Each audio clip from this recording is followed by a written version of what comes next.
आज भगवान शंकर ने कहा, बोले आप सोना मत। पार्वती ने कहा नहीं सोएंगे। बोले हुंकारे, जैसे बालक को कथा सुनाते कोई कहानी सुनाते तो उस समय उससे कहते हैं, बोले आजकल आप लोग जिसको पोइम कहते हो, तो बच्चों को नींद आ जाती है। तो जीव को परम नींद, परम आनंद की प्राप्ति जब होती है ना, परम आनंद की प्राप्ति आपको जगत में नहीं होगी, यहीं पर बैठ के होगी। क्योंकि परमानंद जो है ना, वो जगत का विषय नहीं है, वो परमात्मा तत्व का विषय है, वो इस सत्संग का विषय है। इसलिए परम आनंद जब व्यक्ति, कब नींद, सुख की नींद में जीव कब सोता है? जब वो परम सुखी होता है, उसे किसी के प्रकार का टेंशन नहीं होता। जिसको टेंशन होता है ना, उसे कभी नींद नहीं आएगी। बिगड़ टेंशन वाला ही आदमी अच्छे से सो पाता है। तो यहाँ पर सत्संग में परम आनंद की प्राप्ति होती है, इसलिए हमें अच्छे से नींद आती है।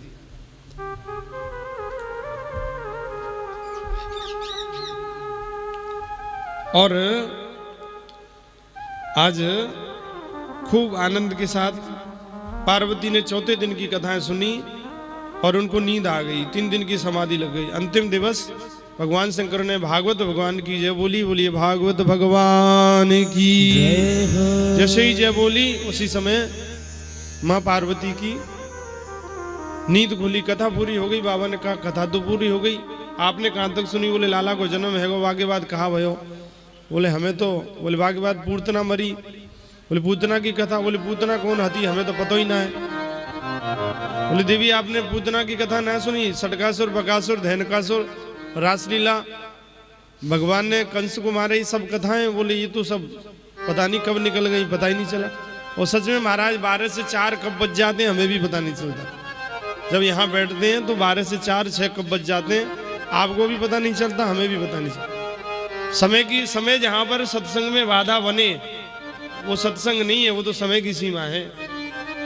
वो समय की सीमा में सत्संग को बांधा नहीं जा सकता, सत्संग को बांधा नहीं जा सकता। समय सीमा में सत्संग बंध गया तो कैसा सत्संग? सत का संग तो असंभावनाएं है। एक कोई भाई था तो वो अपने जूतों से बड़ा प्यार करता था, जूते चप्पलों से। तो भगवान का दर्शन करने गया तो अपनी नजरों के सामने ही रख दिए वहीं।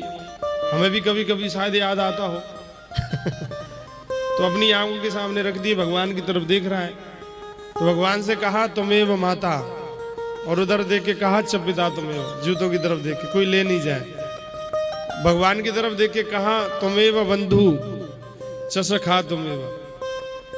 भगवान से कहा तुमेव विद्या, और तुम पैसों से आए इसलिए द्रविड़म तुमेव। बोले तुमेव सर्वम, इधर देख के कहा मम देव देव। अगर 4 बार 5 बार चप्पल जूतों की याद आ रही है तो फिर महाराज सत्संग दिमाग से निकलना ही निकलना है। इसलिए वृंदावन के संत तो हमेशा नंगे पैर ही भगवान गिरिराज जी की परिक्रमा लगाते हैं। झंझट ही खत्म, पैरों को तो कोई काट के नहीं ले जाएगा, वो तो हमारे पास ही है। तो महाराज इस तरह से नारद जी ने भी भगवान 7 दिन का जो सत्संग है आज यहां पर श्रवण किया। सुखदेव जी ने पृष्ठ में बैठ करके, पीछे बैठ करके कभी सत्संग श्रवण नहीं करना चाहिए। पूछिए कारण क्या है? अब कई लोग होते हैं ना जो भगवान की मंदिर में जाते हैं परिक्रमा करने, तो पीछे मूड को पटकते हैं, सिर को पटकते हैं ना भगवान के पीछे परिक्रमा। वो बिल्कुल गलत है, क्योंकि हम अपने अनुसार जी रहे हैं, इसलिए सब गलत है। पीछे सिर नहीं मारना चाहिए। पीछे जो है भगवान के पृष्ठ से अधर्म का जन्म हुआ है, पीठ से पृष्ठ से अधर्म का जन्म हुआ है।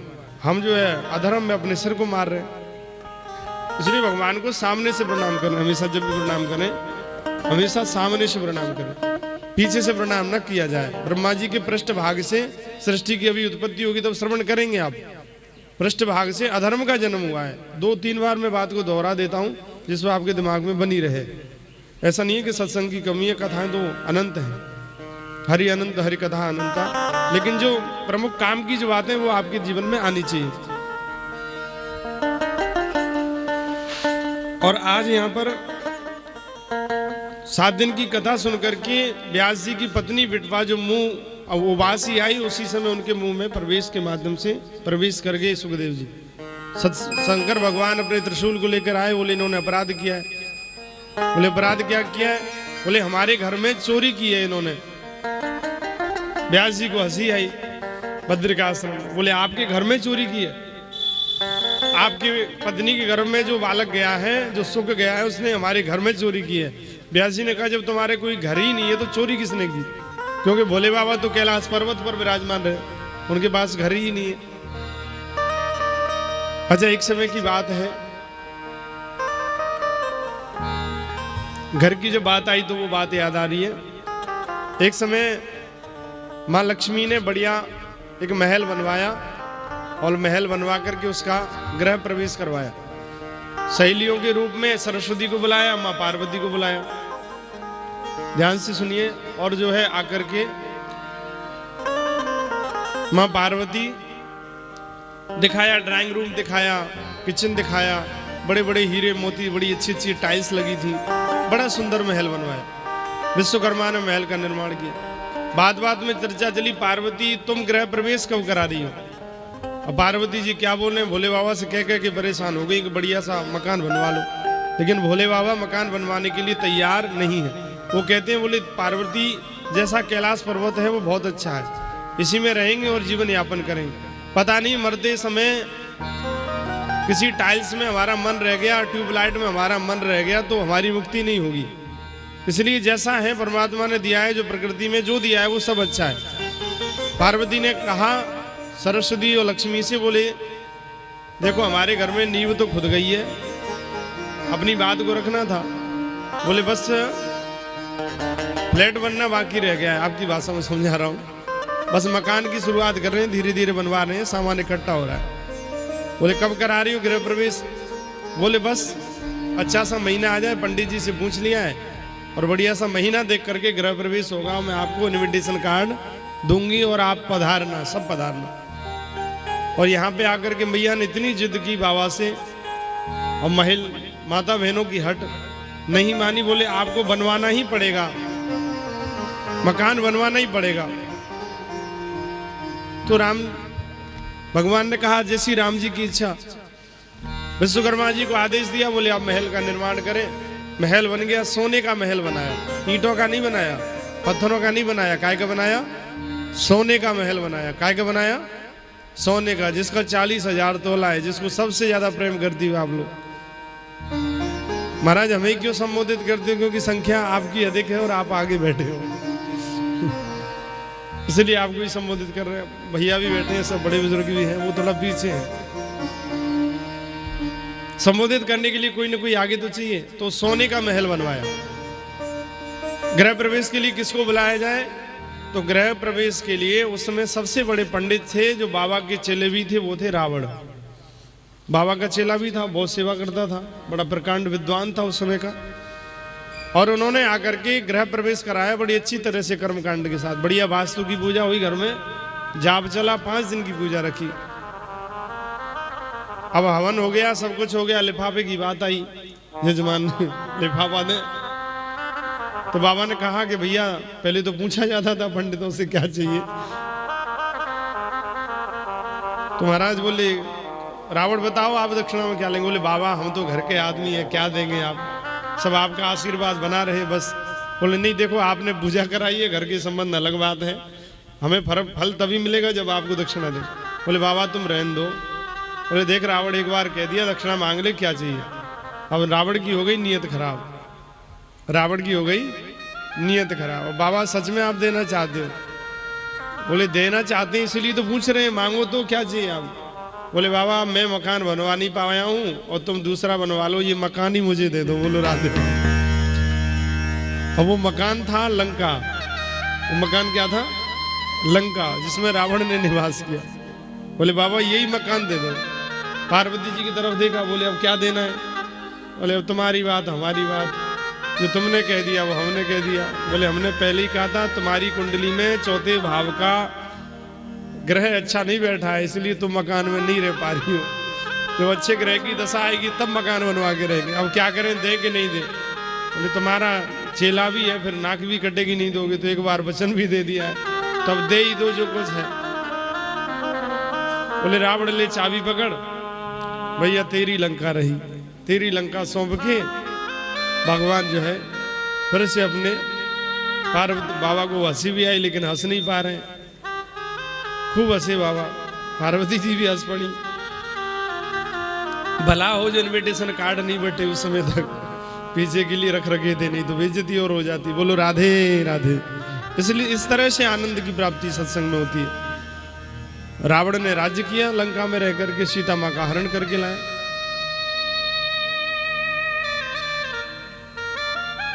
इससे जुड़ी एक और बड़ी पावन कथा है। भगवान राम जी ने, राघव जी ने रामेश्वरम की जब स्थापना कराई, सब लोगों के लिए नई कथा परिचित कराए। तो उस समय जब रामेश्वरम की स्थापना हो रही थी, उस समय बोले पंडित किसको बुलाया जाए। तो ऐसा एक दक्षिण भारत की रामायण है, वहां पर प्रमाण है। तो उस समय बोले रावण को ही बुला करके प्रतिष्ठा कराई जाए, रामेश्वरम की प्रतिष्ठा। और रामेश्वरम की प्रतिष्ठा किस लिए हो रही है? बोले रावण से राम जी को युद्ध जीतना है। ध्यान से सुनिए, उस समय के नियम क्या थे, उस समय को ध्यान से सुनिए, आवाज न करें, ध्यान से सुनिए। तो बोले किसको बुलाया जाए? बोले रावण को बुलाया जाए। और जामवंत जी, ये प्रमाण है, जामवंत जी उस समय रावण को निमंत्रण देने गए। ये दक्षिण भारत की रामायण का प्रमाण है। तो रावण को जब पता चला कि जामवंत जी महाराज हमारे लिए बुलाने के लिए आ रहे हैं, निमंत्रण देने आ रहे हैं, तो जगह जगह पर उसने राक्षसों को लगा दिया। बोले कहीं जामवंत जी रास्ता नहीं भूल जाए, स्वागत के लिए रावणों को जो है राक्षसों को लगा दिया। रावण ने जामवंत जी का बड़ा सुंदर स्वागत किया,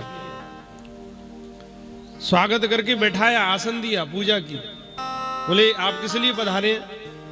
बोले ऐसा है, राम जी रामेश्वरम की स्थापना कराना चाहते हैं, और आपसे इस समय जो है बड़ा कोई भी पंडित नहीं है इस क्षेत्र में, रामेश्वरम के आसपास। तो विदेश से पंडित जी को फ्लाइट के द्वारा बुलाया जा रहा है। बोलो राधे राधे। अच्छा, एक और नियम है, श्रीलंका विदेश हो गया ना, तो उसका तो फ्लाइट था, विमान। तो उसने कहा तो जो मन किया वही वहीं पहुंच गया, ना पेट्रोल की जरूरत ना डीजल की जरूरत। तो बोले ये रामेश्वरम की स्थापना क्यों हो रही है? बोले आपसे राम जी को युद्ध जीतना है। देखिए आप युद्ध देखिए, उस समय के नियमों को देखिए, बड़ा आश्चर्य होता है। बोले हम निमंत्रण देने आए, आप नारियल लीजिए। बोले हमें स्वीकार है। रावण ने स्वीकार किया उस बात को।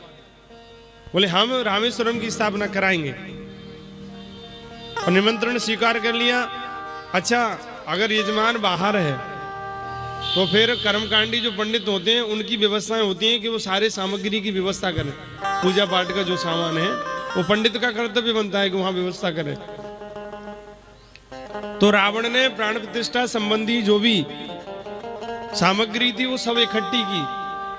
और रावण इतना भी जानता है कि बगैर पत्नी के यजमान को पूजा में नहीं बैठाया जाता अगर शरीर है तो रावण सीता मां को लेने के लिए अशोक वाटिका गए, और वहां से सीता मां से निवेदन किया है, सीते रामेश्वरम की प्रतिष्ठा करा रहे हैं, इसलिए आप दाएं भाग में बैठने के लिए पधारे। साथ में रथ में रावण ने सीता मां को बैठाया और आदर के साथ प्रतिष्ठा कराने के लिए रावण ले। देखिए क्या अद्भुत बात। और कामना क्या हो रही है? रावण से युद्ध जीतना है। अद्भुत बात है, बहुत अद्भुत बात है, कल्पना से परे बात है। रावण सीता को लेके आया बड़ी धूमधाम के साथ, वहां पर रामेश्वरम की प्रतिष्ठा कराई। प्रतिष्ठा जैसी हुई, नियम के अनुसार रावण सीता जी को फिर से अशोक वाटिका में लेकर सम्मान के साथ गया। तो ये उस समय के हमारे यहाँ सनातन के नियम थे। महाराज यहाँ पर 12 वर्ष बीत गए, और 12 वर्ष बीत गए तो भगवान व्यास जी ने सुखदेव जी से कहा, बेटा निकल के माँ के गर्भ से बाहर आइए, माँ को बड़ा कष्ट होता है। गर्भवासम समम दुखम न भूतो न भविष्यति। गर्भ के समय में बालक के जीवन, माँ के गर्भ में जो दुख होता है बालक को और माँ को, वो कभी जीवन में नहीं होता, न पूर्व में न बाद में। तो आप जो है बाहर आइए। यहाँ सुखदेव जी ने मना कर दिया, जगत में आऊँगा तो बुआ जी आएंगी, मौसी जी आएंगी, फूफा जी आएंगे, वो 100, 200, 500 का नोट पकड़ाएंगे और महाराज माया में फंसने में टाइम नहीं लगेगा, इसलिए हम तो यहीं बैठ के भगवान का भजन करें। बोले मैं तुम्हें वचन दे रहा हूं कि दुनिया की माया तुम्हें नहीं सताएगी, दुनिया की माया तुम्हें नहीं सताएगी, और आप बाहर आइए। और उस समय सुखदेव जी बाहर आए माँ के गर्भ से, और ऐसा एक बालक का जन्म हुआ, अद्भुत बालक का जन्म हुआ है, जिसने आनंद जो है हमारे समाज और सनातन में कर दिया, स्तंभ गाड़ दिया लोगों के उद्धार का। यम प्रव्रजन्तमनुपेतमपेतकृत्यं द्वैपायनो विरह कातराजुहाव पुत्रेति तन्मयतया स्तर्वो विनेदुस् स्तम सर्वभूत हृदय मुनिमानुदोस्मि।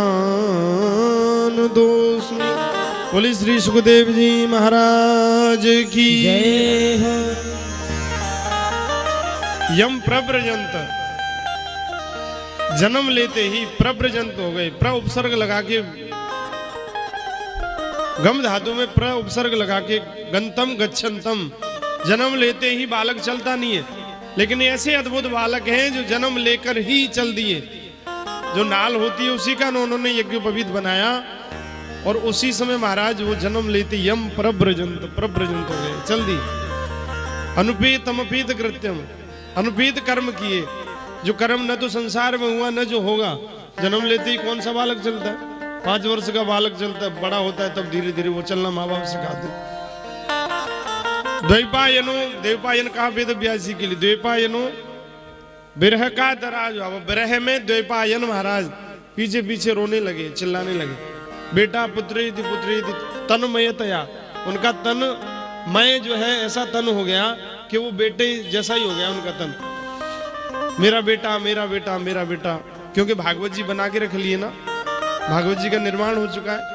बोले इसका अधिकारी कौन होगा? बोले जो निर्विकार होगा, जिसके जीवन में माया से जो रहित होगा वही भागवत का प्रथम अधिकारी होगा। प्रगच्छन्तम गंतव्यम, जैसे ही चले उत्तरम ददुहु पुत्रेति तम मनतया सर्वो विनेदु। तरव कहते हैं वृक्षों को, उत्तरम ददुहु तरुहु, वृक्षों ने उत्तर दिया। अयम ही पुत्रम तम पुत्रम नास्ति, ये तुम्हारा बेटा नहीं है। अयम ही सर्वभूत हृदयम, बोले कौन है? बोले सबके हृदय में वास करने वाला है। सबके हृदय में वास कौन करता है? बोले परमात्मा नारायण सबके हृदय में वास करते हैं। बोले श्रीमन नारायण भगवान की जय। और आज सुखदेव जी स्वयं नारायण के अंशों से यहां पर महाराज जन्म लेकर के अवतरित हो गए। भागवत में व्यास पुत्र के रूप में स्वयं प्रभु प्रकट होकर के यहां पर आ गए। वृक्षों ने उत्तर दिया, बोली ये तुम्हारा बेटा नहीं है, ये जगत का कल्याण करने के लिए आया है। तो वहां एक और घटना घटी। घटना क्या घटी महाराज? घटना घटी कि उस समय कुछ देवांगनाएं स्नान कर रही हैं एक तालाब में। 16 वर्ष का ये जो बालक है, कुछ वर्ष का जो बालक है, 16 वर्षीय जो है इनको कहा गया भागवत में। तो देवांगनाओं ने इनको देख करके वस्त्र आभूषण नहीं पहने, स्नान कर रही हैं। व्यास जी पीछे से आए तो वस्त्र आभूषण धारण कर लिए। तो व्यास जी ने पूछा, बोले बेटियों मैं तुम्हारे पिता के तुल्य हूं, मुझे देख करके आपने वस्त्रों को धारण किया। भाई मेरा बेटा तो जवान है। बोले महाराज आपको इतना भी पता है कि स्त्री कौन है पुरुष कौन है, लेकिन आपके बेटा इतने परमहंस है कि इनको स्त्री और पुरुष का भान ही नहीं है। स्त्री का स्वरूप क्या है, पुरुष का स्वरूप क्या है। इस तरह के सुखदेव जी महाराज ने जन्म लिया। आइए 2 मिनट के लिए सुखदेव जी का जन्म हुआ है, नाम संकीर्तन कर लें, उसके बाद यात्रा को आगे बढ़ाएं। बोली श्री वृंदावन बिहारी लाल की जय हो, भक्त वत्सल भगवान की। सभी लोग मीठी मीठी ताली बजाते हुए मुकुटधारी दर्शन दिखाना पड़ेगा। मुकुटधारी दर्शन दिखाना पड़ेगा। मुकुटधारी दर्शन दिखाना पड़ेगा। मुकुटधारी दर्शन दिखाना पड़ेगा। मुझे भी मधुर रस, मुझे भी मधुर रस पिलाना पड़ेगा। मुझे भी मधुर रस पिलाना पड़ेगा। मुकुटधारी दर्शन दिखाना पड़ेगा। मुकुटधारी दर्शन दिखाना पड़ेगा।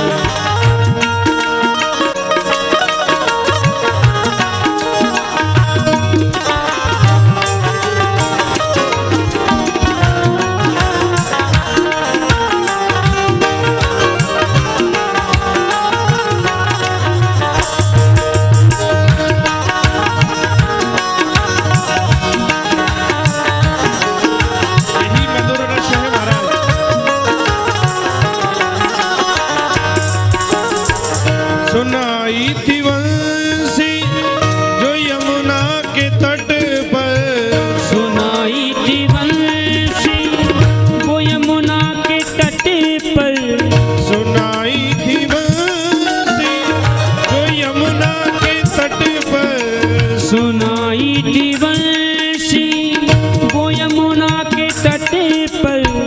वही तान फिर से, वही तान फिर से सुनाना पड़ेगा। मुकुटधारी दर्शन दिखाना पड़ेगा। मुकुटधारी दर्शन दिखाना पड़ेगा। आपके साथ सभी लोग आएंगे। जय हो।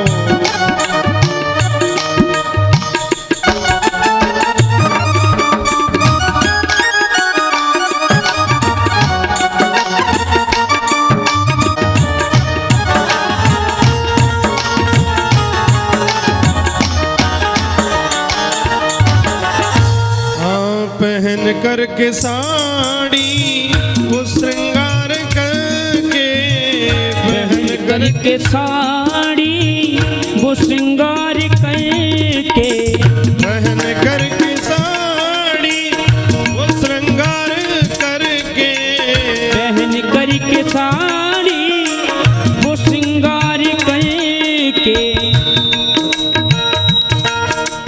साड़ी वो श्रृंगार करके, पहन करके साड़ी वो श्रृंगार करके, सखी बन के फिर से सखी,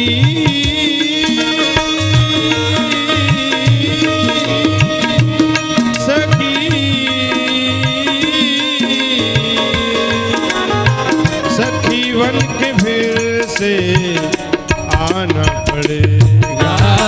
सखी पड़ेगा। सखी बन के फिर से आना पड़ेगा। सखी बन के फिर से आना पड़ेगा। मुझे भी मधुर रस, मुझे भी मधुर रस पिलाना पड़ेगा।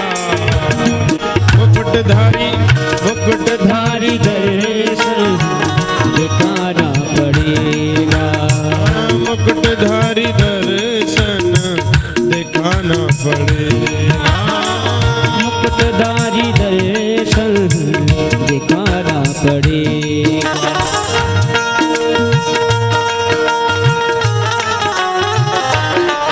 सभी लोग हाथ उठा के ताली बजाएं। बोले वृंदावन बिहारी लाल की जय हो।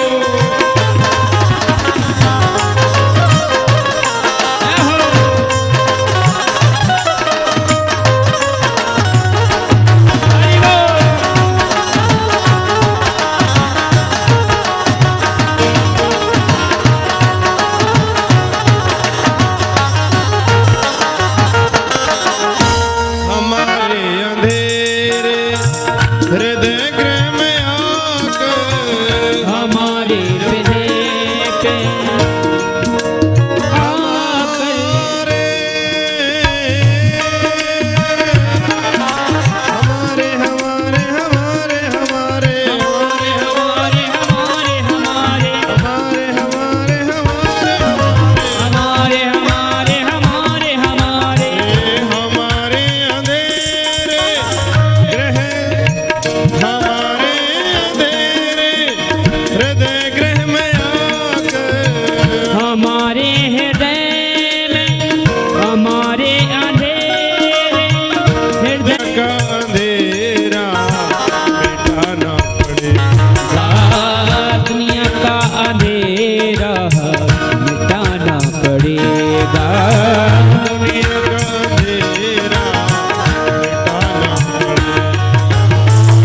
दुनिया का अंधेरा मिटाना पड़ेगा। मुझे भी मधुर रस, मुझे भी मधुर रस पिलाना पड़ेगा। मुझे भी करुण रस पिलाना पड़ेगा।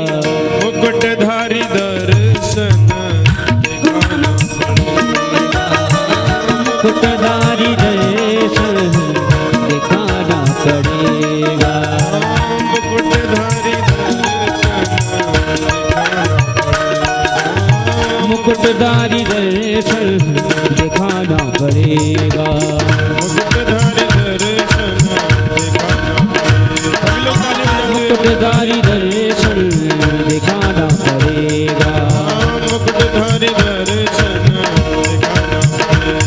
ओ मुकुटधारी दर्शन दिखाना पड़ेगा। मुकुटधारी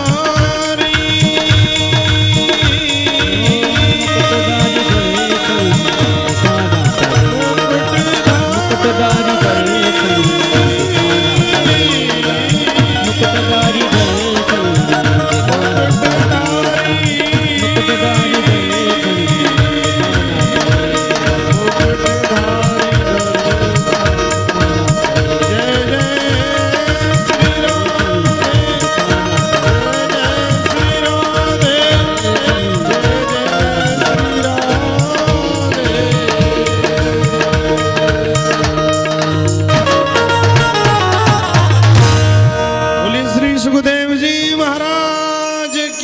जय हो।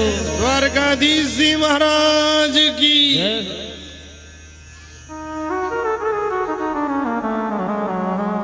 जय शब्दो नमः शब्द शब्दस्ततैव च।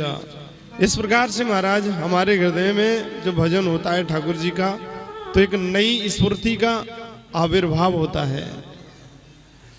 और आज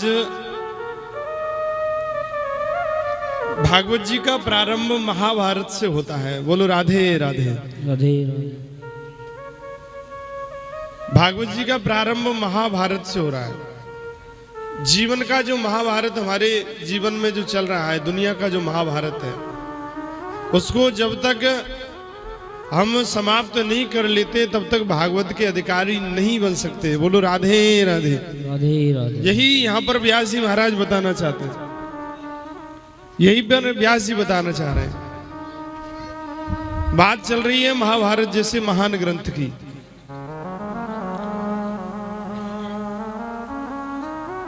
ये जो महाभारत है 1,00,000 श्लोकों का महाभारत है। यदा वृधे कौरव सृंजया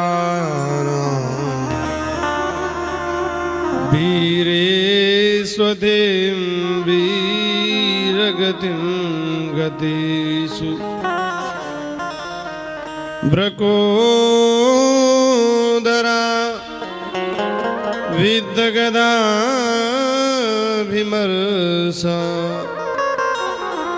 भग्नोरुदण्डे धृतराष्ट्रपुत्रे।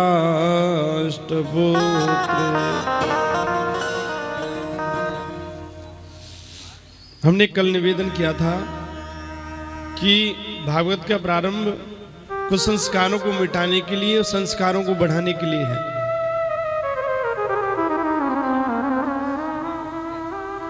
आज महाभारत का प्रारंभ, अब हम थोड़ा सा सामाजिक दृष्टि से देखें तो महाभारत का जो रीजन था वो क्या था। इसमें 82 करोड़ लोगों की हत्या हुई 18 दिन में। बोलो राधे राधे।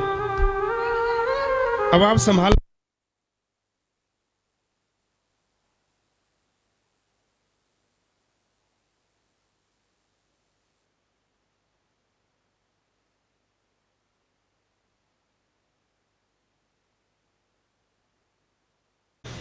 अभी तक जो हमने कथा सुनी, तो कथा सुनाने के लिए भी किसी का जन्म होना चाहिए।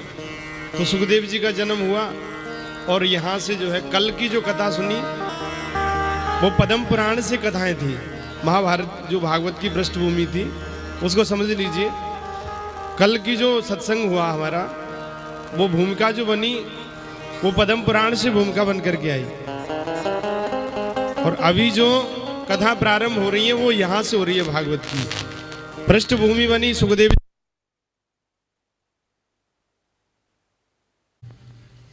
श्री राधे। बोले वृंदावन बिहारी लाल की जय। यदा मृधे कौरव संजयानाम। तो यहीं से भागवत जी का प्रारंभ, सुखदेव जी का जन्म भी भागवत जी में हुआ।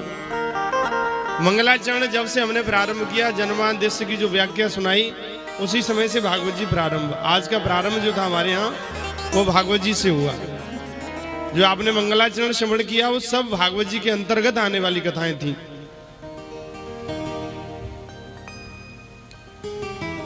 यदा मृदे कौरव सृञ्जयानां वीरे स्वतिं वीरगतिं गतेषु प्रकोदरा विद्गदा विमर्श भग्नोरुदण्डे धृतराष्ट्रपुत्रे। महाभारत का प्रारंभ हुआ। सब लोगों के मन में एक बात आती है कि महाभारत हुआ कैसे। महाभारत कराने में अहम भूमिका किसकी रही। कोई किसी के मन में आता है महाराज महाभारत तो भगवान कृष्ण की देन थी, महाभारत तो द्रौपदी के कारण हुआ, महाभारत तो दुर्योधन की वजह से हुआ। महाभारत अपनी अपनी बुद्धि के अनुसार सभी लोग घटाते हैं। लेकिन अगर देखा जाए महाभारत का प्रारंभ कैसे हुआ तो बस एक ही बात आती है। आप गीता जी जो पढ़ते हैं, भगवत गीता, श्रीमद् भगवत गीता, उसमें पहला श्लोक है जो धृतराष्ट्र जी बोल रहे हैं, कौरवों की जो पिताजी हैं, ये दो परिवारों की लड़ाई है। बोलो राधे राधे। किसकी लड़ाई है? ये किसी देश से लड़ाई नहीं है, ये किसी गांव से गांव की लड़ाई नहीं है, शहर की शहर से लड़ाई नहीं है, किसी व्यक्तिगत, ये परिवार के भाइयों की लड़ाई है। एक परिवार के दो भाइयों की लड़ाई है, विचारधारा की लड़ाई है, असंतुष्टि की लड़ाई है। तो भगवत गीता में सबसे पहला श्लोक है, धर्म क्षेत्रे कुरुक्षेत्रे समवेता युयुत्सवः मामका पांडवाश्चैव किम कुर्मत असंजय। आज धृतराष्ट्र की बुद्धि ने, धृतराष्ट्र ने कौरव और पांडवों को अलग कर दिया। बोलो राधे राधे। जबकि पांडवों के ताऊ जी हैं, धृतराष्ट्र जो हैं बड़े हैं, इनके भाई थे पांडु, उनकी पांडु रोग से मृत्यु हो गई। कुंती के माध्यम से 5 भाइयों का जन्म हुआ। और महाराज यहां पर महाभारत प्रारंभ हुआ धृतराष्ट्र के मोह के कारण। मामका पांडवस्यैव, भाई का शरीर पूरा हो गया तो जो भाई सत्ता में है उसका कर्तव्य बनता है कि दूसरे भाई के बेटों को बराबर का अधिकार दें, उनका जो अधिकार है वो उनको प्रदान करें। लेकिन धृतराष्ट्र की दुर्योधन के आगे नहीं चलती। इस कारण से आज महाभारत युद्ध हो गया। 18 अक्षौहिणी सेना ने युद्ध लड़ा। ध्यान से सुनना। 11 अक्षौहिणी कौरवों की तरफ, 7 अक्षौहिणी पांडवों की तरफ सेना थी। जो रसिक जन हैं वो भी थोड़ा ध्यान से सुने। 21,870 जो है महाराज गज माने हाथी उस युद्ध में, और 21,870 ही रथ महाराज, 65,610 घोड़े, 10,93,050 पैदल चलने वाले। ये एक अक्षौहिणी सेना का प्रमाण है। अक्षौहिण्याम उपसंख्या नाम व्याकरण के सूत्र के हिसाब से ये एक अक्षौहिणी सेना का प्रमाण है। कितना? एक बार फिर से सुन लो, गुणा भाग लगा लेना। जो ध्यान से सुन रहे हैं एक बार और बता देते हैं। अक्षौहिण्याम प्रमाणंतु खागाष्टैक दुकैर गजई। 21,870 रथ, 21,870 ही घोड़े, मतलब हाथियों पर चलने वाले लोग, और 65,610 घोड़े, घोड़ों पर चलने वाले लोग। और महाराज 10,93,050 पैदल चलने वाले लोग। ये एक अक्षौहिणी सेना का प्रमाण। तो 10 लाख के हिसाब से 17 अक्षौहिणी का लगाएं तो 70 लाख तो वही हो गया। और फिर 1000 की संख्या में जाए तो करोड़ों की संख्या में यहाँ पर लोगों का प्रमाण जा रहा है। ये प्रमाण है, करोड़ों लोगों ने जो महाभारत युद्ध लड़ा। और एक व्यक्तिगत, एक मनुष्य का युद्ध नहीं था, वो 2 समाजों का युद्ध। देखो युद्ध भी हमारे यहाँ अनिवार्य माना गया है। युद्ध होना भी चाहिए समाज में, घर घर में नहीं होना चाहिए। उसका रीजन है क्यों होना चाहिए। बोले जिस दिन युद्ध होता है, अधर्म को मानने वाले जो लोग हैं वो छट करके एक तरफ हो जाते हैं, और जो धर्म को मानने वाले लोग हैं वो एक तरफ हो जाते हैं। विभाजन नहीं करना पड़ता, वो अनायासी हो जाते हैं। तो धर्म पक्ष के लोग पांडवों की तरफ आए और अधर्म पक्ष के लोग जो है कौरवों की तरफ आए। कथा प्रारंभ हो रही है। ये जो धृतराष्ट्र के जो बड़े बेटे हैं जिनका नाम है दुर्योधन, इनकी घर में इतनी चलती है कि पिताजी की भी नहीं चलने देते।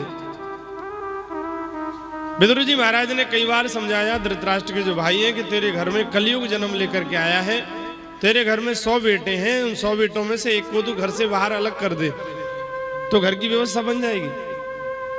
लेकिन वो मोह में इतना अंधा था कि जो भी काम होता महाराज वो दुर्योधन की कहने से ही होता। दीवाले बिगाड़े, मकान बिगाड़े, आरो घले बिगाड़े सारो। बोलो राधे राधे। ये हमारे वृंदावन की कहावत है। मकान में ज्यादा अगर आप अलमारी निकलवाएंगे, आजकल तो फर्नीचर का जमाना है, अलमारियों की बात मत कीजिए पंडित जी। मकान जितने का नहीं बन रहा उतने का फर्नीचर लग जाता है। तो हमारे यहाँ वृंदावन में कहावत है, घरे बिगाड़े आरो, दीवाल बिगाड़े आरो, घरे बिगाड़े सारो। तो जहां चली साले की, धृतराष्ट्र की जो साले हैं शकुनी, उनकी इतनी चलती है इस परिवार में कि उनकी जब बात आगे रखी जाती है तो फिर और किसी की नहीं चलती। नारायण। इस तरह से दुर्योधन की जांग टूटी पड़ी है। दुर्योधन की जांग टूटी पड़ी है। दुर्योधन की जांग क्यों टूटी? और वो अंतिम सांसें गिन रहा है। महाभारत युद्ध 18 दिन का पूरा हो गया। तो इसके पीछे एक कथा है, बड़ी सुंदर है कि गांधारी ने एक दिन कहा, दुर्योधन को बहुत प्रेम करती थी, बोले मेरी आंखों पर पट्टी बंधी हुई है, मेरे पति भी अंधे हैं तो मुझे भी पट्टी बांध के जीवन बिताना है। बोले तू मेरे सामने, मैं पट्टियों को जीवन में पहली बार शादी के बाद खोलूंगी, तू मेरी आंखों के सामने आएगा, नग्न अवस्था में होकर के आएगा, तो मैं तुझे नजरों से देखूंगी और तू लोहे का हो जाएगा, तुझे कोई मार ही नहीं पाएगा, तेरा मरने का टेंशन खत्म हो जाएगा। भगवान कृष्ण उस समय महाराज हस्तिनापुर, ये जो है दिल्ली, इसको हस्तिनापुर हमारे यहाँ कहा, ये राजधानी पहले हमारे भारत की बीच में जो अंग्रेज आए तो कलकत्ता राजधानी थी, लेकिन राजनीति का अड्डा दिल्ली रहा है, आज भी है और पूर्व में भी था। धृतराष्ट्र यहीं पर निवास करते थे।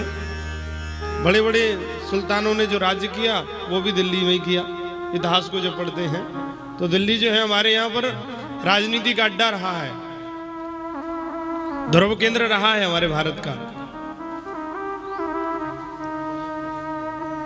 नारायण, दुर्योधन से मां ने कहा तो दुर्योधन तालाब में स्नान करने गया। उधर से द्वारकाधीश समझ गए कि एक दुष्ट जो है महाराज 1000 अच्छे इंसानों के ऊपर भारी होता है, इसलिए दुष्ट अगर दुर्योधन अमर हो गया तो पता नहीं कितनों के जीवन को बिगाड़ेगा। अभी तो पांडवों का जीवन बिगाड़ा है, फिर आने वाले समय में पता नहीं कितने समाज का ये बुरा करेगा। तो भगवान द्वारकाधीश सामने पधारे और कहा, बोले पागल हो गया तो इतना बड़ा हो रहा है, माँ के सामने इस अवस्था में जाएगा। बोले महाराज माँ ने बुलाया। बोले तुझे भी तो कुछ विवेक के साथ सोचना चाहिए। बोले क्या करूं? केले के पत्ते महाराज उसने अपनी जांघों पर लगाए। माँ ने जो है महाराज उसको आंख खोल करके पट्टी से देखा, पूरा लोहे का हो गया, लेकिन उसकी जांघें कच्ची रह गई। ये कथा है। इसलिए भगवान के कहने पर भीम भैया ने जांग में गधा मारा, तब उसका प्राणांत हुआ। अच्छा, एक नियम था महाभारत युद्ध का, मैं थोड़ा अंदर जाकर के महाभारत की कथाएं आपको परिचित करा रहा हूं। आप लोग जो सुनते नहीं है वो उसमें सुनाने का प्रयास कर रहा हूं। नाभि के ऊपर जो है गदा युद्ध में एक नियम था कि नाभि के ऊपर ही आप गदा चलाएंगे, नीचे नहीं मारेंगे। तो पहले जो अन्याय किया वो अभिमन्यु के साथ साथ महारथियों ने किया। अभिमन्यु को जो है 7 महारथियों ने इकट्ठा करके नियम को तोड़ा। पितामह भीष्म ने महाभारत में जो भी नियम बनाए उनका अनुपालन पहले कौरवों ने किया, फिर भगवान ने किया। सामने से जब अन्याय हो रहा है तो हमें अन्याय करने में कोई दोष नहीं है। द्रोणाचार्य के जो बेटे हैं जिनका नाम है अश्वत्थामा, ये भी द्रोणाचार्य अपने बेटे से बड़ा प्रेम करते हैं। द्रोणाचार्य को भरद्वाज जी का ऐसा वरदान है कि जब तक इनके हाथ में धनुष रहेगा, जब तक दुनिया का कोई भी योद्धा इनको परास्त नहीं कर सकता। ध्यान से सुन लीजिए सभी कथाओं को। अश्वत्थामा मरते समय दुर्योधन के पास आया, अंतिम सांसें निकल रही हैं। पास में आया, पूछा, भाई मित्र, मैं तेरे लिए क्या कर सकता हूं? मरने वाले व्यक्ति की इच्छा पूछी जाती है। बोले, मुझे एक बात का दुख है, इतना बड़ा महाभारत हो गया, इतने करोड़ लोग मर गए, लेकिन 5 पांडवों का बाल भी बांका नहीं हुआ। जाको राखे साइया मार सके ना को, बाल न बांका कर सके जो जग मेरी हो। पांडवों की रक्षा भगवान कृष्ण ने की। धर्मो रक्षति रक्षतः, जहां धर्म है वहां पर भगवान है। धर्म का साथ संसार के लोग न दें तो ईश्वर पर विश्वास रखें, परमात्मा पर विश्वास रखें। समय आएगा धर्म तुम्हारी भी रक्षा करेगा। जांग टूटी पड़ी है, मित्र मैं तेरे लिए क्या कर सकता हूं? बोले, 5 पांडवों में से किसी एक पांडव को मार के मेरे सामने ले आओ तो मेरी आत्मा को संतुष्टि मिल जाएगी। एक पांडव को मारने की बात कह रहे हो। उसी समय संध्या का समय था, रात्रि का समय। अश्वत्थामा जो इसका मित्र है, द्रोणाचार्य गुरु का पुत्र है, पांडव और कौरवों के जो गुरु रहे हैं, रात्रि के समय गया। और महाराज भगवान तो पूर्व में ही समझ गए थे कि सब कुछ होने वाला है। पांडवों को लेकर के बद्रिकाश्रम व्यासी के आश्रम पर चले गए, द्रौपदी को ले गए। रात्रि में आया, देखो हम कहते हैं कि इस बेटे की शकल जो है पिता को गई है। 5 पांडवों की जो द्रौपदी के द्वारा जो बेटों का जन्म हुआ, उन भीम के बेटे की जो चेहरा था वो भीम जैसा लगता था। युधिष्ठिर जी का जो पुत्र था उसका चेहरा युधिष्ठिर जी जैसा लगता था। अर्जुन का जो पुत्र था उसका चेहरा अर्जुन की तरह लगता था। रात्रि में शयन कर रहे थे और इन 5 अबोध बालकों के सिरों को काट करके पांडव समझ करके दुर्योधन प्रातः काल के समय दुर्योधन के सामने आया। सामने 5 सिरों को लेकर के आया, बालकों के सिरों को लेकर के आया। दुर्योधन जो है सबसे ज्यादा द्वेष महाराज महाभारत में भीम भैया से करता है। भीम भैया से द्वेष करता है। दुर्योधन जो है भीम भैया से अधिक द्वेष करता है। तो महाराज बोले, पहले तुम्हें 1 पांडव की बात कर रहे थे, मैं 5 पांडवों को मार के ले आया। मैं 5 पांडवों को लेकर के आया। दुर्योधन पहले बड़ा हर्षित हुआ, बोले पहले मुझे भीम का सिर दिखाओ। भीम के बेटे को दिखाया, दुर्योधन पहचान गया। जीवन में पहली बार दुर्योधन की आंखों में आंसू आए। अरे अश्वत्थामा, तुमने ये क्या कर दिया? तुमने तो हमारे घर में जल देने वाला भी नहीं छोड़ा। पता नहीं कभी इनको दया आ जाती तो हम जब नरक में जाएंगे वो तो निश्चित है, क्योंकि हमने इतने बुरे कर्म किए, तो जल दे देते तो कम से कम हमारा जीवन तृप्त हो जाता, हमारी सदगति मिल जाती। तुमने कौरव तो वंश रहित हो गए, लेकिन पांडवों को भी वंश रहित कर दिया। पांडवों को भी वंश से रहित कर दिया। और उसी समय दुर्योधन का शरीर प्राणांत हो जाता है। भगवान को पता चला, अर्जुन को पता चला। आता ताई वधारणवत, आता ताई का वध कर देना चाहिए। आता ताई कौन? बोले जो गौ हत्या करे, जो ब्राह्मणों को सताए, जो सज्जन लोगों को, साधु संतों को सताए, जो किसी के घर में आग लगाए, जो अबोध बालकों की हत्या करे। हमारा समाज कहां जा रहा है आज ये हमें समझने की जरूरत है।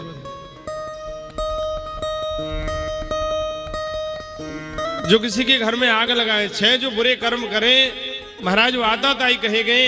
उनको मार देना चाहिए। पहले प्रजातंत्र लोकतंत्र था, अब प्रजातंत्र है। पहले राजतंत्र था, अब प्रजातंत्र है।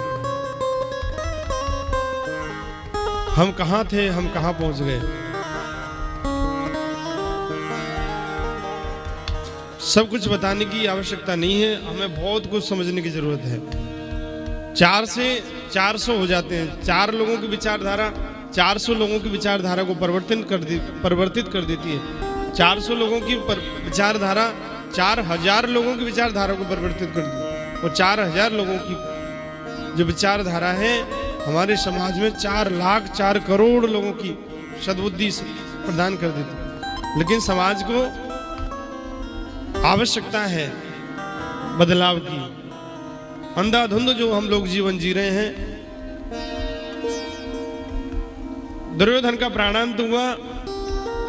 अर्जुन को पता चला, बेचारी द्रौपदी मां जिनके 5 बेटों का वध हो गया, रोती रोती भगवान की शरण में आई। प्रभु मेरे 5 बेटे मर गए, मेरे 5 बेटों का वध हो गया। द्रौपदी रोइए मत, हम आपको न्याय दिलवाएंगे। हमारे भारत का न्याय भगवान के भरोसे है। बोलो राधे राधे। हमारा धर्म भी तो भगवान ही संभालते हैं। भगवान धर्म स्वरूप है। अर्जुन को रथ पर लेकर के सवार हुए ठाकुर जी। आगे आगे अश्वत्थामा, पीछे पीछे भगवान कृष्ण। अर्जुन रथ को लेकर के दौड़े। अश्वत्थामा ने महाराज ब्रह्मास्त्र अपने प्राणों की रक्षा के लिए चला लिया। जैसे ही ब्रह्मास्त्र चलाया, अर्जुन भगवान की शरण में आ गए। प्रभु मेरी रक्षा करो, मेरी रक्षा करो। अच्छा, जगत के ऊपर जो विश्वास रखते हैं उन लोगों में और भगवान के भक्तों में एक अंतर है बहुत बड़ा। वो अंतर ये है कि जीवन में जब हमारी कोई समस्या आती है तो हम दुनिया के लोगों से उसका सॉल्यूशन पूछने के लिए जाते हैं, समाधान पूछने के लिए जाते हैं। लेकिन जो भगवान के जो भक्त हैं, जो भगवान को आस्था और जो विश्वास रखते हैं, उनके जीवन में जब समस्या आती है तो द्वारकाधीश के मंदिर में अपनी समस्याओं को लेकर के जाते हैं। बोलो राधे राधे। वो द्वारकाधीश की शरण में जाते हैं। आपके जीवन में भी कोई समस्या आए तो आप द्वारकाधीश से जाकर के निवेदित करें।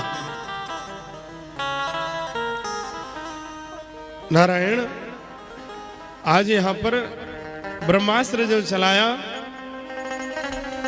देखिए पिता ने मोह के कारण असुरों के हाथ में जब किसी भी प्रकार का अस्त्र शस्त्र चले जाएं तो उसका वो दुरुपयोग कब कर दें इसकी कोई गारंटी नहीं है। अश्वत्थामा को पिता ने ब्रह्मास्त्र चलाना सिखा दिया। ब्रह्मास्त्र का अर्थ है परमाणु बम। उस समय के हाथ में लेके घूमते थे। बोलो राधे राधे। उस समय के जो योद्धा थे वो हाथों में लेके घूमते थे, उनको अपने साथ लेके घूमते थे। प्राणों की रक्षा के लिए ब्रह्मास्त्र जला दिया। तीनों लोगों में हाहाकार मच गया। प्रभु इसको शांत कीजिए। अर्जुन, तुम ही समाधान कर सकते हो। तुम्हें भी गुरु ने ब्रह्मास्त्र चलाना सिखाया, तुम इसको खींचो अपनी तरफ। अर्जुन ने अपना ब्रह्मास्त्र चलाकर के उस ब्रह्मास्त्र को खींच लिया और जगत की कष्टों से भगवान ने यहां पर मुक्ति दिलवाई। अश्वत्थामा को पकड़ करके लाए और अश्वत्थामा को रथ से बांध करके लाए। रस्सी से बांध करके द्रौपदी के सामने प्रस्तुत किया। द्रौपदी से पूछा, आपके 5 बेटों को इसने मारा है, क्या दंड देना है आप निश्चित कीजिए। द्रौपदी का कोमल हृदय देखिए, ये संस्कार है। बोले इनको हम मार नहीं सकते। क्यों नहीं मार सकते? बोले हमारे गुरु के बेटे हैं और गुरु पुत्र गुरु के समान होता है, इनको छोड़ दीजिए। मेरे बेटे तो मर गए, इनको दंड दे करके हम क्यों पाप सिर पे लें? इन्होंने जो कर्म किया इसका भुगतान ये स्वयं करेंगे। भगवान इनको स्वयं दंड दिलवाए। भीम भैया और अर्जुन एक तरफ हुए, द्रौपदी और युधिष्ठिर जी एक तरफ। बोले इनको दंड नहीं देना है। अर्जुन और भीम भैया कहें, बोले फिर से ये आताताईपन करेंगे। दुष्टों को जब समाज में छोड़ दिया जाता है तो वो कब अत्याचार के ऊपर अपना उठा लें, हथियार उठा लें, कोई भरोसा नहीं। इसलिए अंकुश का होना परम आवश्यक है। अंकुश होना परम आवश्यक है, नियंत्रित होना परम आवश्यक है। और महाराज आज यहाँ पर दंड देने की बात आई। देखिए कभी भी दो लोग बात कर रहे हो ना तो बीच में अपनी सलाह मत दीजिए, बोलो राधे राधे। रीजन क्या है? बोले पता नहीं, वो दोनों लोगों में से कोई कह दे, बोले हमने आपसे पूछा। इसलिए जब बिगर मांगे सलाह नहीं देनी चाहिए, सज्जन लोगों की परंपरा। आजकल हम लोग सभी वकील बनते हैं, बोले हमारी भी सलाह रख लो, हमारी भी सलाह रख लो। बीच में हम जरूर महाराज कूदते। तो भगवान से जब नहीं पूछ रहे हैं पांडव, तो भगवान नहीं बोल रहे हैं। आज भगवान शांत खड़े हैं। वैसे जितने भी फैसले हैं पांडवों के पक्ष के, वो सब भगवान लेते हैं, द्वारकाधीश प्रभु लेते हैं। लेकिन जब आज नहीं पूछा गया तो भगवान नहीं बोले, मारना है नहीं मारना है, मारना है नहीं मारना। अर्जुन ने भगवान की तरफ दृष्टि डाल करके देखा, द्वारकाधीश आप भी कुछ कहिए। बोले हमसे पूछा ही नहीं जा रहा तो हम क्या करें, क्या कहें? बोले अच्छा ऐसी बात है, वैसे तो आप बगैर पूछे सब कुछ बता देते हो। बोले आज कुछ ऐसा हमें लगा कि आप पूछेंगे तब बताएंगे, क्योंकि आपके पारिवारिक मामला है, आपके परिवार का मामला है, इसलिए हम बीच में कुछ नहीं बोलेंगे। हाँ कौरवों का मामला होता तो हम आपको बताते, क्योंकि हम आपके बड़े भाई थे, बुआ के लड़के थे। भगवान कृष्ण जो हैं अर्जुन की बुआ के लड़के हैं, कुंती माँ के बेटे हैं। युधिष्ठिर जी महाराज से उम्र में कुछ कम है। भगवान धरती पर धराधाम पर 136 वर्ष रहे। कितने वर्ष रहे? 136 वर्ष रहे। महाभारत के समय भगवान की उम्र 96 वर्ष के आसपास थी। बोलो राधे राधे। 95-96 वर्ष के आसपास थी। संतों का ऐसा अनुमान है कि पितामह भीष्म उस समय 250 वर्ष के आसपास थे। उस समय भी वो ऐसे धनुष और बाण चलाते थे कि अर्जुन के कान के नीचे से कब बाण निकल जाता अर्जुन भी नहीं समझ पाता। और अब 250 वर्ष की बात करें महाराज, अब तो 50 वर्ष में ही राम राम हो जाती है। बोलो राधे राधे। राधे राधे। 200 वर्ष की आयु के आसपास द्रोणाचार्य की आयु मानी गई। उस समय जीव बड़ी अधिक उम्र जीता था। कलयुग में मनुष्य की आयु 100 वर्ष मानी गई। परम आयु जो है 100 वर्ष है। 100 को पार करना महाराज अब किसी की बस की बात नहीं रही, क्योंकि जीवन में साधना नहीं रही। भगवान का भजन करने से भी आयु बढ़ती है, समझना इस बात को। ईश्वर का जो जीव भजन करता है उसकी भी आयु में वृद्धि होती है। आज यहां पर क्या करें? बोले इसको मार भी दो। भगवान ने कहा द्वारकाधीश ने, बोले ब्राह्मण को मारना नहीं चाहिए और अपराधी को छोड़ना नहीं चाहिए। अर्जुन मुस्कुराए, बोले तुम टेढ़े, टेढ़ी तुम्हारी नगरिया। जो भी बात करते हो हमेशा टेढ़ी करते हो। हमें आपका गणित समझ में नहीं आता। आप कहना क्या चाहते हैं? ब्राह्मण को मारना नहीं चाहिए तो ये अश्वत्थामा ब्राह्मण है, और आताताई को छोड़ना नहीं चाहिए। बोले इसने आताताईपन का काम किया है। तो बोले करें क्या? बोले अर्जुन आपको ही कुछ समझना पड़ेगा। हमने आपको गीता पढ़ाई है, हमने आपको गीता पढ़ाई है। अब आप ये मत सोचना पंडित जी पता नहीं कहाँ से कथा कर रहे हैं। कथा सब भागवत की चल रही है। ये जो भी कथा कल से आज तक कह रहे हैं वो सब भागवत की ही कथाएं हैं। अब आपने कहीं से कोई दूसरी कथा, सास बहू की कथाएं सुन ली होंगी तो वो हमारी जानकारी में नहीं है। बोलो राधे राधे। राधे। बोलो राधे राधे। हमारा तो काम है कि आपको समाधि नहीं लग जाए 7 दिन तक।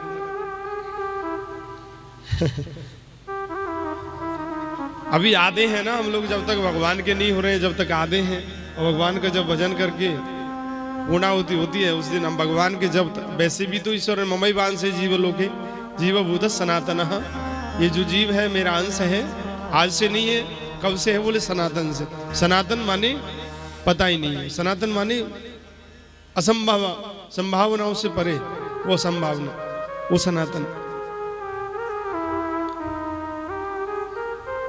तो बोले क्या करें? बोले इसको दंड देना है। बोले कुछ करें? बोले ऐसा है, ये है तो ब्राह्मण, आपके गुरु का पुत्र है तो गुरु समान है, तो क्या करें? बोले ब्राह्मण का अपराध, अगर ब्राह्मण शरीर से कोई ब्राह्मण है और उसे गाली दे दें तो वो उसके वध के समान है। ये भगवान ने सुझाव दिया, बीच का रास्ता निकाल दिया। ब्राह्मण का अपमान। प्रथम बंधु महीसुर चरना। बंदों प्रथम महीसुर चरना। तुलसीदास जी ने सबसे पहले ब्राह्मणों को वंदन किया। ब्राह्मण माने ब्रह्मैव जानाति इति सह ब्राह्मण, जो ब्रह्म को जाने, ब्रह्म को जो जनाए। ब्राह्मण के 6 कर्म बताए। पढ़ना, वेद पढ़ना, वेद पढ़ाना, यज्ञ करना, यज्ञ कराना। पढ़ना, पढ़ाना, यज्ञ करना, यज्ञ कराना, और समाज को अच्छी दृष्टि देना, समाज को धर्म के रास्ते पर ले जाना, सनातन धर्म को लक्ष्य रखते हुए अच्छे पथ पर ले जाना। पढ़ना, पढ़ाना, यज्ञ करना, यज्ञ कराना, दान लेना और दान देना, ये 6 कर्म ब्राह्मण के।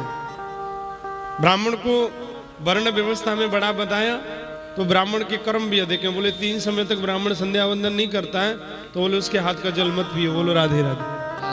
इसलिए ब्राह्मण का जब जन्म होता है उसके बाद उसका यज्ञोपवीत हो जाता है, उसके बाद ही वो ब्राह्मण महाराज वेद पढ़ने का अधिकारी होता है, जन्म से अधिकारी नहीं होता। इसलिए ब्राह्मण को द्विज कहा। द्विज का अर्थ है दूसरा जन्म।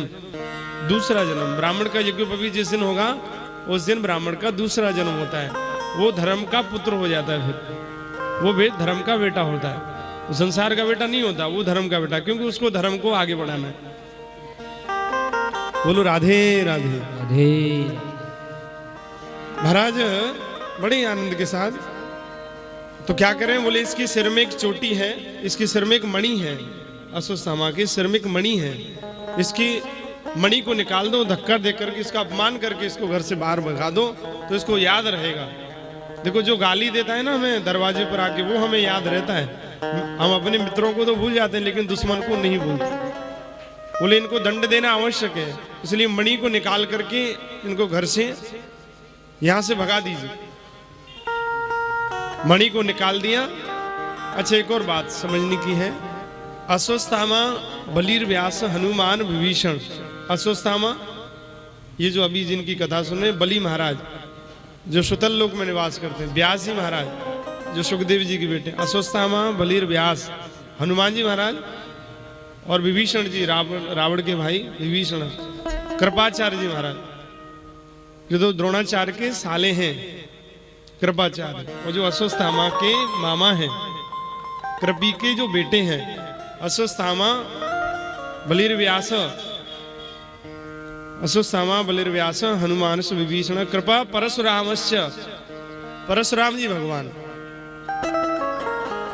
सप्तेतः चिरजीविनः, ये 7 चिरंजीवी हैं, आज भी धरती पर विराजमान हैं। बोलो राधे राधे।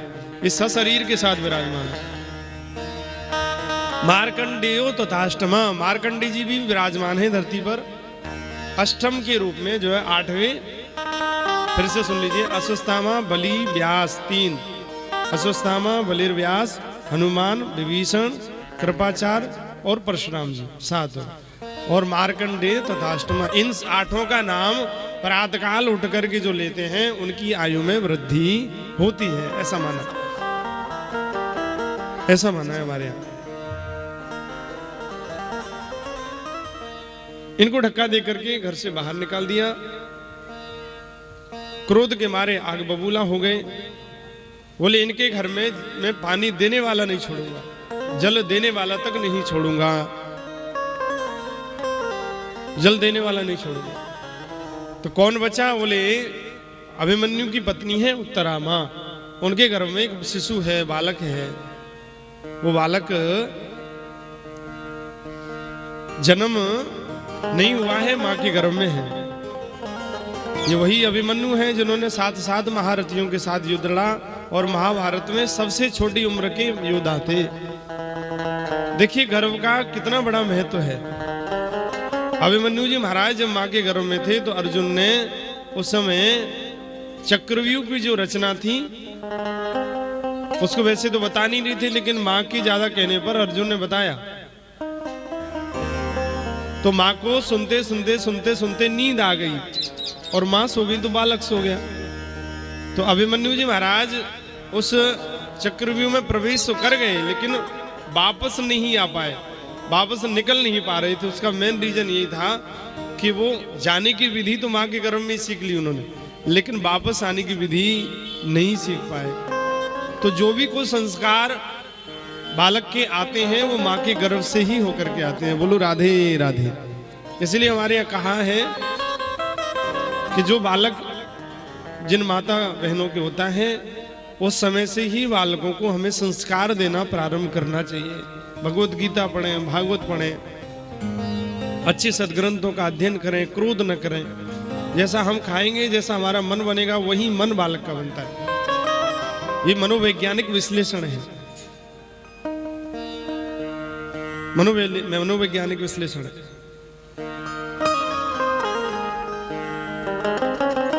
द्रोणं च भीष्मं च जयद्रथं च कर्णं तथन्यानपि योधवीरान् मया हतास्त्वं जहिमा व्यतिष्ठा युद्धस्य जेतासि रणेशपत्नाम्। सबने द्रोण, पितामह भीष्म, जयद्रथ, कर्ण, बड़े बड़े महारथियों ने महाभारत युद्ध लड़ा। और आज यहां अश्वत्थामा ने अपना ब्रह्मास्त्र उत्तरा मां के गर्भ पर चला दिया। हमने एक बार अभी निवेदन किया था कि जब पांडवों की जीवन में समस्या आती है तो दुनिया में औषधि करवाने नहीं जाते, वो भगवान की शरण में जाते हैं, और हम दुनिया में दौड़ी देते हैं। पाहि पाहि महायोगिन देव देव जगतपते नान्यं त्वद्भयं पश्ये यत्र मृत्यु परस्परम्। प्रभु मेरे गर्भ की रक्षा कीजिए, प्रभु मेरे बालक की रक्षा कीजिए, मैं आपकी शरण में हूं, मैं आपकी शरण में हूं, मेरी रक्षा कीजिए। आइए कथा को श्रवण करें। जब तक चाय पान चल रहा है तो 2 मिनट के लिए भगवान नाम संकीर्तन ही कर लें।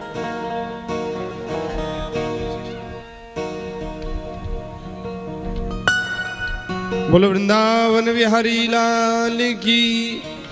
जिनको भी कल मध्याह्ने घटिकाद्वयम् ऐसा भागवत में लिखा है कि 2 घड़ी माने पौन घंटा का लिखा है, वैसे तो विश्राम का, लेकिन वो कथाओं का हिसाब होता है। तो इस हिसाब से जब तक आप चाय पान कर लीजिए, पहला मत देना चाय को मैं कहूँ ताली बजाओ तो जो चाय पी रहे हैं उनके लिए ताली न बजाएं तो छुट्टी है, लेकिन जो फ्री है वो जरूर ताली बजा लें।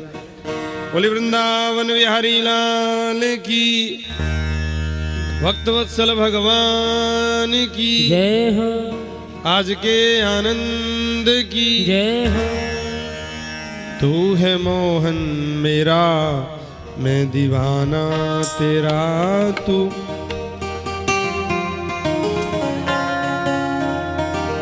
तू है मोहन मेरा, मैं दीवाना तेरा, तू है मोहन मेरा, मैं दीवाना तेरा, तू है मोहन मेरा, मैं दीवाना तेरा, तू है मोहन मेरा, मैं दीवाना तेरा।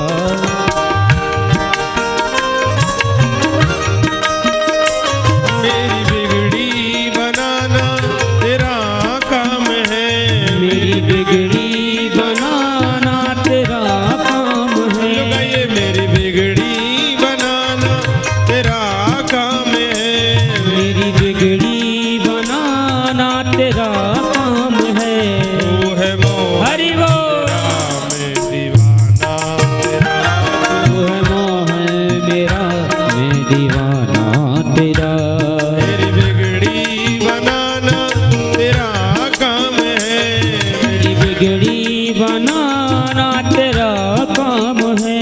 तू है मोहन मेरा, हरि बोल। मोहन मेरा, मैं दीवाना तेरा।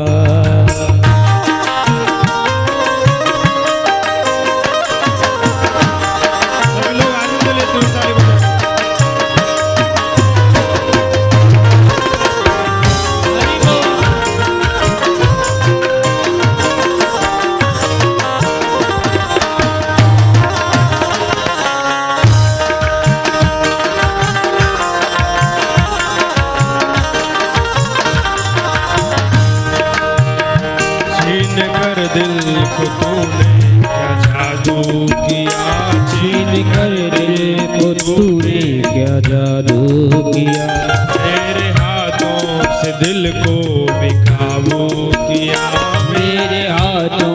से दिल को बेगाना किया, मेरे हाथों को दिल से बेकाबू किया, मेरे हाथ विरहा की अग्नि जले रात दिन, प्रेम बिरहा की अग्नि जले रात दिन, प्रेम विरहा की अग्नि जले रात दिन, प्रेम बिरहा की अग्नि जले रात दिन।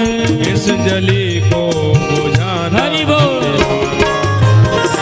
इस जली को बुझाना तेरा काम है, तू है मोहन तेरा मैं दीवाना, तू है देवहर मेरा मैं सभी लोग ताली दीवाना बजाते हुए। तेरा।